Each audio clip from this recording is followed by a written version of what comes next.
नौकरानी एक घर के लिए कितनी जरूरी होती है, आइए देखते हैं।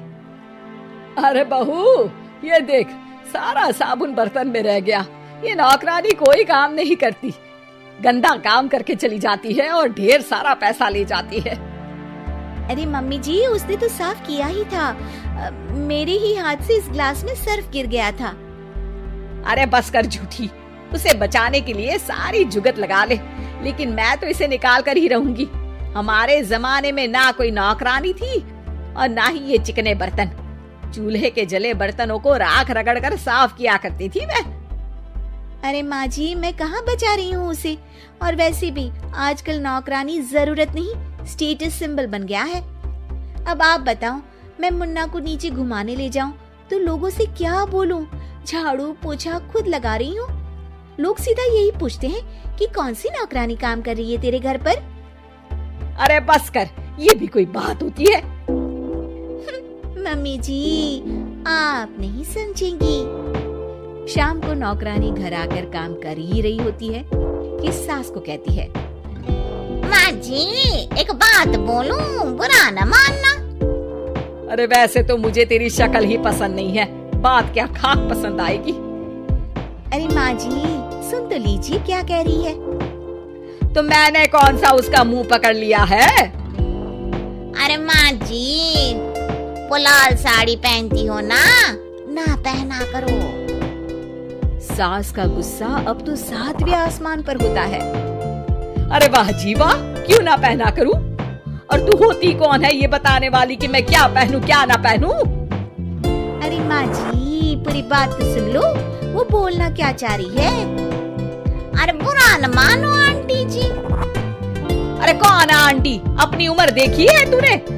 2-4 साल ही छोटी होगी मुझसे और मुझे आंटी बोल रही है। बहू सर पर हाथ रख लेती है। अरे अच्छी खासी उम्र दराज हो और आंटी ना बोलूं? मैं तुम्हारी बहू से भी 4 साल छोटी हूँ। क्यों दीदी? बोलती भी क्या, एक तरफ सास यानी पति की माँ, तो दूसरी तरफ नौकरानी जिसके बिना घर का काम नहीं चल सकता। वो दरअसल माँ जी की शादी में बहुत जल्दी हो गई थी ना। अच्छा ये झगड़ा छोड़ो, ये बताओ तुम माँ जी को लाल साड़ी पहनने से क्यों मना कर रही हो? वो ना, इनकी उम्र की सारी औरतें सोसाइटी में इनके लिए बात करती हैं कि तुम्हारी सास बुढ़ी घोड़ी लाल लगाम है। बहू को ये सुनकर गुस्सा आ जाता है। अरे वाह वाह, कौन बोलता है जी? खुद क्या है यहाँ की औरतें, बाल सफेद लेकिन टाइट जींस और कोई कुछ भी पहने। अरे पहनना हमारा निजी हक है, किसी को कुछ हक नहीं बनता कि वो मेरी सास के लिए कुछ बोले। मैं आज ही जाकर माँ जी के लिए लाल जींस लेकर आऊंगी, फिर देखो कोई क्या बोलता है। अरे चुप लाल जींस।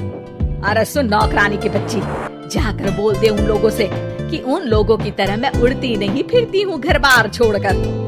अपने बच्चों और नाती पोतों में मन लगाती हूँ, ना कि सारा दिन ताश के पत्तों में आंख गड़ाकर 3 पत्ती खेलूं। नौकरानी वहाँ से चली जाती है। वैसे बहू, नौकरानी के क्या फायदे हैं ये तो पता नहीं, लेकिन सबसे अच्छा तो ये कि पता चल जाता है कि कौन किसके लिए क्या बोल रहा है। सोसाइटी में तेरा नौकरानी रखने का इरादा बिल्कुल ठीक था। अगले दिन उन लोगों के घर की बेल बजती है।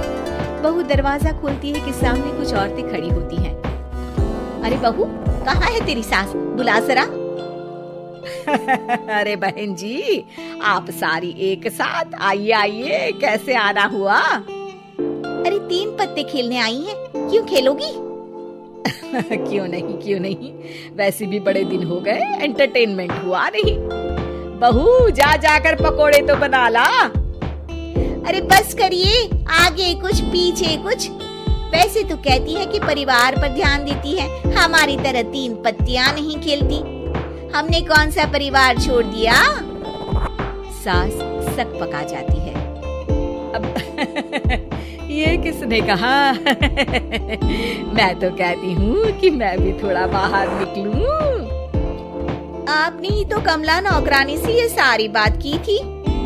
सास और बहू को अब सारी कहानी समझ आ जाती है कि सोसाइटी की औरतें क्यों भड़क रही हैं। माफ करिए आंटी, मैं छोटी हूँ लेकिन फिर भी पहले तो आप लोगों ने माँ की लाल साड़ी का मजाक उड़ाया था ना।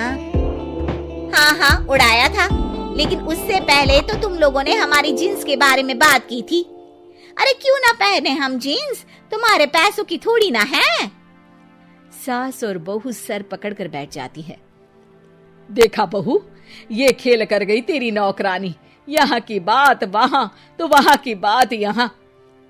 दोनों किसी तरह औरतों को समझा बुझाकर घर भेजती है और कसम खाती है कि नौकरानी को नौकरानी ही रहने